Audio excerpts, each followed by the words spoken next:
Hello guys, તો હવે નીકળી ગયા છીએ જોબ ઉપર જવા માટે. રસ્તો જોઈ રહ્યા છો, થોડોક ઠંડીનો માહોલ છે કારણ કે શિયાળો ચાલુ છે. હું જઈ રહી છું બેટરીવાળી ગાડી લઈને. ક્યારે બંધ થઈ જાય કાંઈ નક્કી નથી, પણ ફૂલ ચાર્જ છે એ તો પાક્કું જ છે. એક આ ચોકે હે, ચોકે પણ મને બીક બહુ લાગે. છુંદેરાને આવી જાય ને કોઈ અને આપણને ઠોકી દે. એ તો સારું સ્પીડ બ્રેકર બનાવ્યા છે, ઠીક છે. થોડોક માહોલ શાંત છે કારણ કે સવારે બધા સૂતા હોય અને મારા જેવા વહેલા ઉઠી છોકરો છે. સ્કૂલ લાઈફ કેવી સારી, ગામમાં કાંઈ ને 5 કલાક ભણીને આવતું રહેવાનું. કાંઈ લાઈફનું ટેન્શન નહીં, ખાલી એક્ઝામનું ટેન્શન હતું આપણી લાઈફમાં. ના એક્ઝામ છે આપણે પાકું કરી.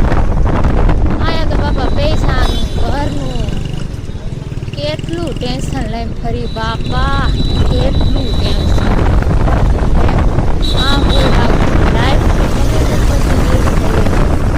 એમાં આજો છૂન કરતો. હા ભાઈ તું આગળ વયો જા. હા અમે તો અહીંયા હાવ ધીરે ધીરે લાઈફ હાલે છે, ખબર નહીં ક્યારે કમબેક થઈ જાય. એવું બધું હાલે છે. આ મોટી મોટી બિલ્ડિંગોમાં એ ખબર નથી પડતી કે શોપીસ માટે આમ લીધેલ હોય તો કપડાં શું કામને બહાર લગાડતા હોય, કેવું ખરાબ લાગે.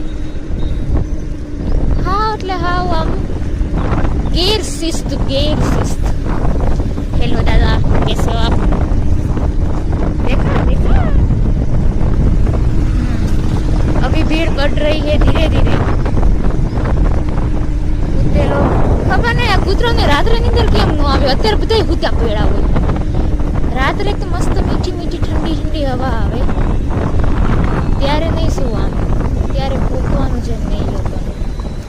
સવારમાં હુતા પડ્યા હોય.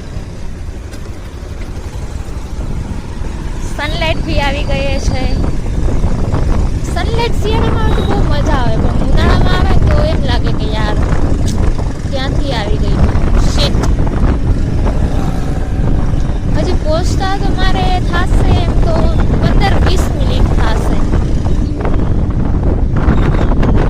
તો શું કરું, ચાલુ રાખું વિડીયો કે બંધ કરી નાખું?